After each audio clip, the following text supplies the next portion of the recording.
Alright guys, we're back in the garage today with the next set of projects for the week. Just got home from a trip for the past 5 or 6 days and I kind of dropped the ball. I didn't order any parts for the golf cart, so ordered some last night. So hopefully they'll be here in the next day or two while I'm off and we can get back on it. Today's project's going to look a little bit different. We're going to work on the airport car today. When I'm parked at work, it sits in the employee lot, and I don't know if something happened to it there or if it just happened in another parking lot or not, but I think somebody either rolled into my front bumper, or if when I was based in Orlando, somebody there at the crew house or crash pad was out talking on the phone. They have kind of a weird phone policy there, and was leaning up against the front bumper on it, and it broke a lot of the plastic clips. A lot of the modern day cars are snapped together. They're Lego style, really. So we're gonna pull this bumper off again. I've had this bumper off probably 4 times since I've owned this car. I actually had it off a couple weeks ago because my horn quit working, and driving in downtown Atlanta, going to the airport, and somebody's trying to swerve in front of you and you don't have a horn, it's kind of a big deal. So I pulled it all apart and put a horn on it. But today we're gonna pull it off, and I'll show you guys something that's a little uncommon, at least to me. I hadn't learned it for many, many years, and then now that I've kind of figured it out, it's been kind of nice. Plastic welding. You can do it with, I won't even video pulling the bumper off of it, probably, because there's several videos on YouTube already of it getting pulled off. But once we get the bumper pulled off, I'll bring you guys back in and I'll set the camera up for like an overhead shot of it, and I'll show you guys the fixing of that. I'm probably going to overdo it, as always, so it won't become a problem. These clips on this car are pretty tired, so I'll probably help them out with some other mechanical fasteners of some sort. But that's the task for today. We'll get on that, and I'll bring you back in just a few seconds.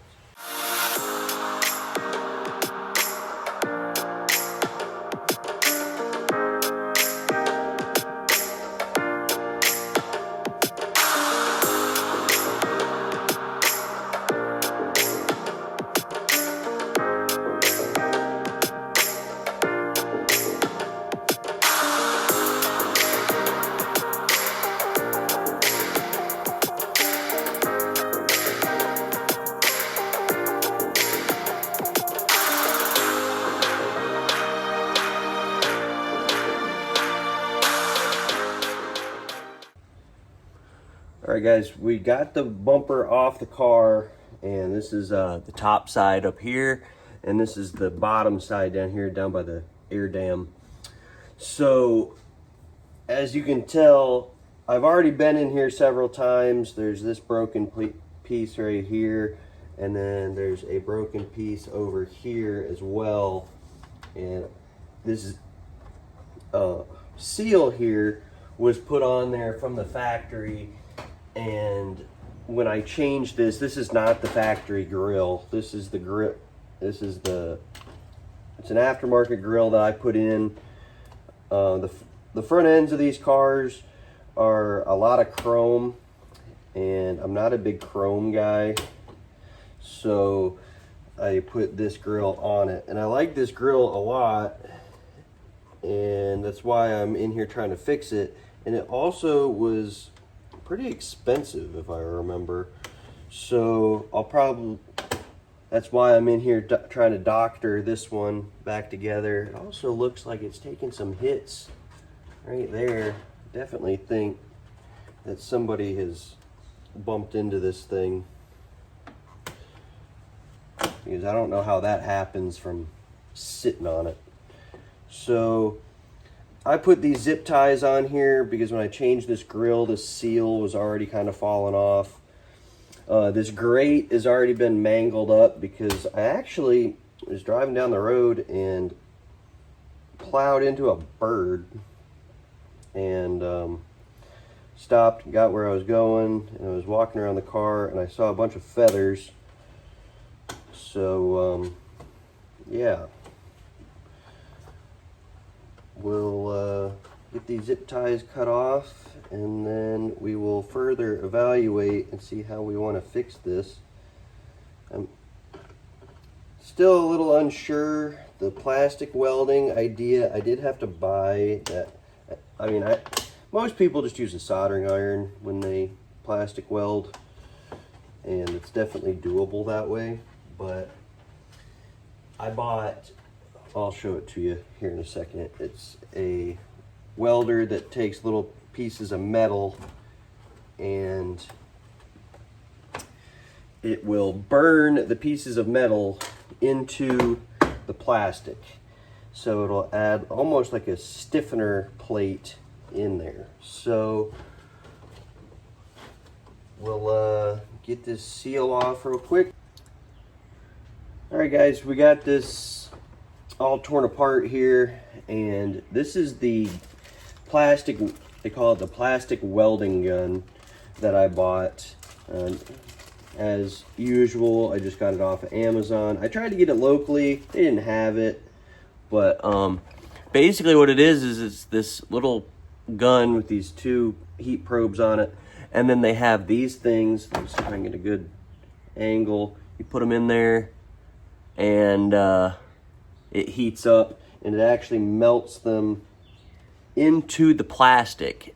I don't know if you can see down here, but if the crack is like right here, you heat it up in the gun like this, and then it heats it up, and then you just press it into the plastic like this, and then the plastic will bond to this metal supposedly, and then when you get done, you just slide it off the gun like this, and then you take some cutters and you just cut off the little ends on it, and then it's embedded there in the plastic. So there's that way they do it. They send you all different kinds. This one's pretty subtle, doesn't have very many bends in it. These are all stuck together. It seems like there would be a better way to do this.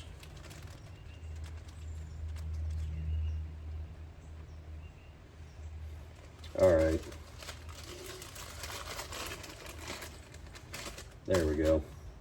So then there's this one that's pretty windy looking, and then there's like two other bags of them as well. So there's that way to do it, and this is kind of a new way. I've never actually used one of these before, so we'll be testing this out. And then the other way to do it, that is the way I've done it before, is take a normal soldering iron with just like a flat tip, looks like a flat bladed screwdriver almost. And then what you do is when you're trying to repair the plastic, you heat up the gun, obviously, or the soldering iron, and then you just kind of work it back and forth and melt the plastic back until it's in place. So that's the way I've done it in the past. That way works good. I just thought that this new style of gun with the metal inserts would be good as well. Maybe even slightly better. We'll find out and try to repair it from there. I'm also not entirely sure. The far right one here is cracked and the plastic is left on there. This one, let's see, there's 1, 2, 3, 4, 5, 6, 7, 8 of these little plastic tabs. You guys are like hardly in frame. Let me see what I can do about that real quick. Unplug the ultrasonic cleaner. Slide it back. There we go. See what I can do. Yeah, it's a little better. So the two ends here are completely cracked. Like on the bumper part of it, the tabs are completely gone. I have not figured out what I'm going to do with that yet. Actually, I honestly have no idea how I'm going to fix those. And then let's see, 1, 2, 3, this one, and this one. The tabs are still on the bumper, but on the valence here, the little loop is completely broken off. So I gotta figure out how to do that. And then this tab and this tab are still here, but on the valence, the little loops are cracked on one side. So those, I think we'll use this and try to repair those the best we can. And then this one actually is still intact. I have no idea how, here in the middle. So we'll repair these two, and then where these are, we might end up having to make some plastic tabs that go from here to here and then weld them in. So maybe make some like 1/2-inch little plastic tabs, 1/2 inch wide, and then, you know, a couple inches long, and then we'll just put them over the top, put a couple welds in them. I also thought about on this, was looking to see if I could put rivets in here where it overlaps. And I have some plastic style rivets. I don't know if I have them easily accessible. I might, hold on.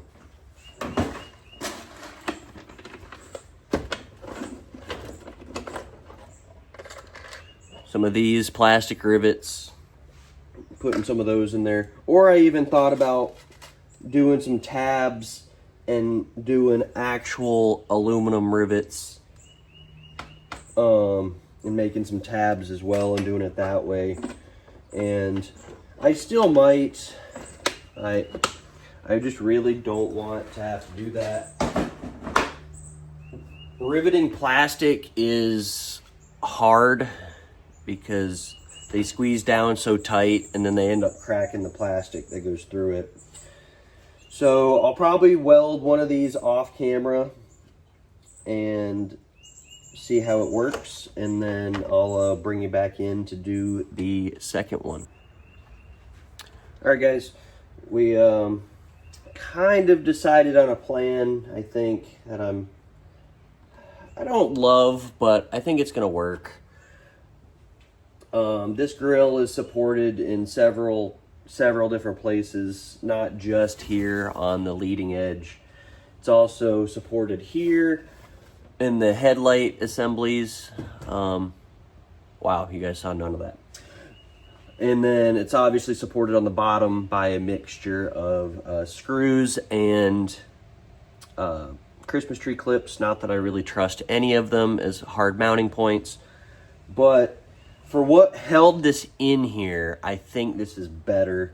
Like I said, I don't love it. I started over here on this side, and as you can tell by the junk pile over here, these are the straps. I'll hold them over the paper here. Maybe they're a little more visible. But using the less curly of the two welding pieces, I put them in there and they're just so thin. I couldn't make it happen here with these and make it to where I was satisfied with leaving it. So what I ended up doing was I took the more curly ones and started strapping them from here to the actual grill, from the valence to the grill. And I've put in 1, 2, 3, 4, 5, 6, 7, 8 of them now. And honestly, it is very strong. It is significantly more strong than it was previously. And I think I'm just going to run them all the way across. And I'll put in probably 4 more, 2 right here and 2 right here on camera for you guys to watch me do it. And we'll run with it like this until we show signs of having another issue, which then, unfortunately, I might end up having to go over to my local parts supplier that has really, really cheap body parts and fenders and grills and all kinds of stuff. I've used them several times before with the Jeep and actually the car. When I bought the car, somebody, my car is a manual. It's a 6-speed manual, and I think somebody was leaving a parking lot, and I think the car has seen a rough life. Not by me. I don't think I could ever say that I've stalled the car. Yeah, that's a lie. But the previous owner, I think, was backing out of a parking spot and backed into one of those concrete pillars in front of a grocery store or something like that, because the rear bumper had a big old crease in it, and then the rear crash bar, the aluminum crash bar that's back behind the bumper, was pushed all the way into the gas tank. So I took all that apart. I went over there, got a rear bumper for it, got my friend that's also painting the golf cart body for me, and he painted it, and I threw it on the car, and I straightened that crash bar in the meantime. So if this comes apart again, unfortunately, I think it'll probably be time that we have to change this front bumper. It's not the end of the world. The parts over there at that place are super cheap. That piece just fell out of the gun. I don't know where it went. I wasn't watching it. Oh well, we got a bag full of them. But for now, I think this will work very well.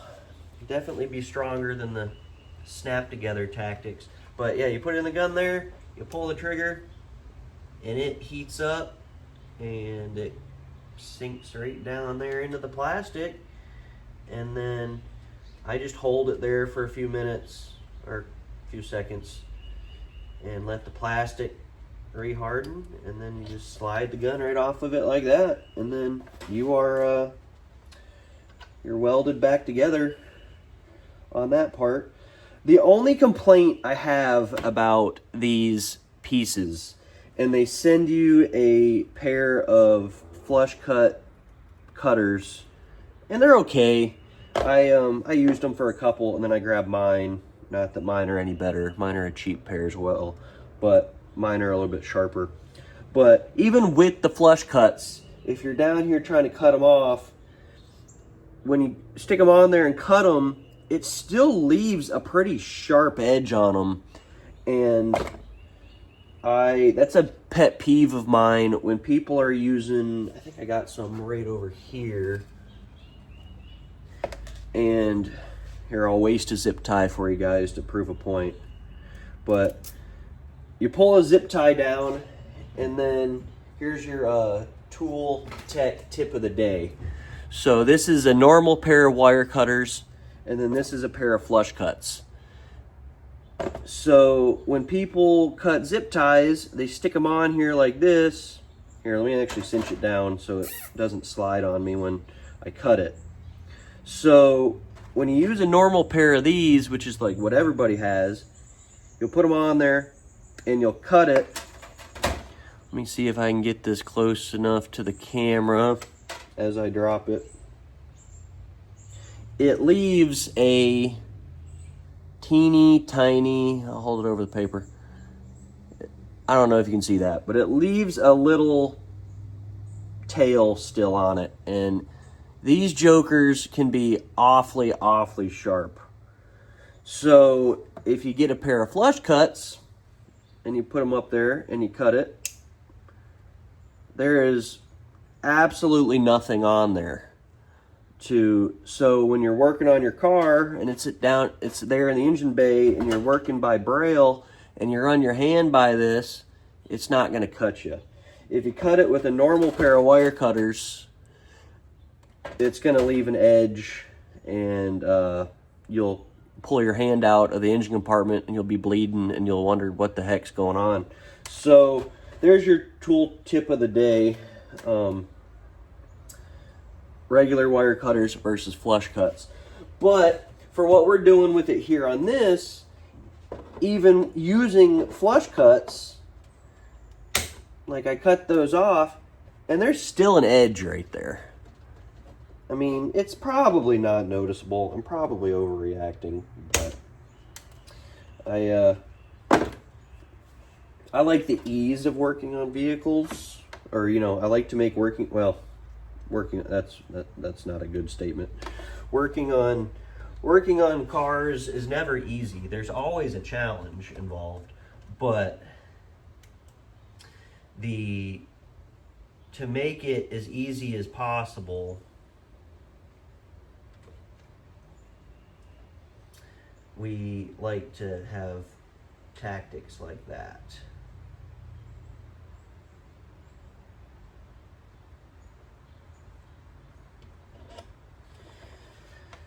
Alright, I'll do 2 more over here, and then we'll put this thing back together. I did put some washers on this mesh grill because from where it hit the bird over here, it ripped a bunch of this mesh back. Even over here, it punched a big old hole in it. It was, I would say it was,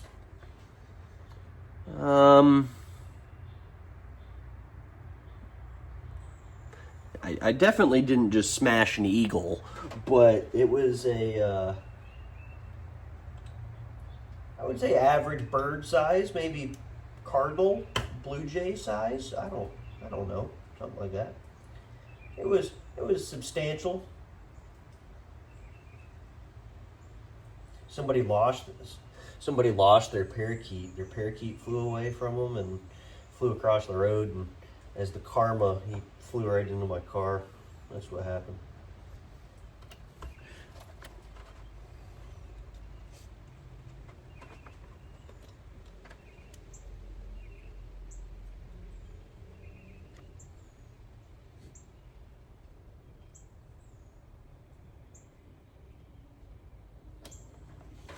All right, and that's all the way across.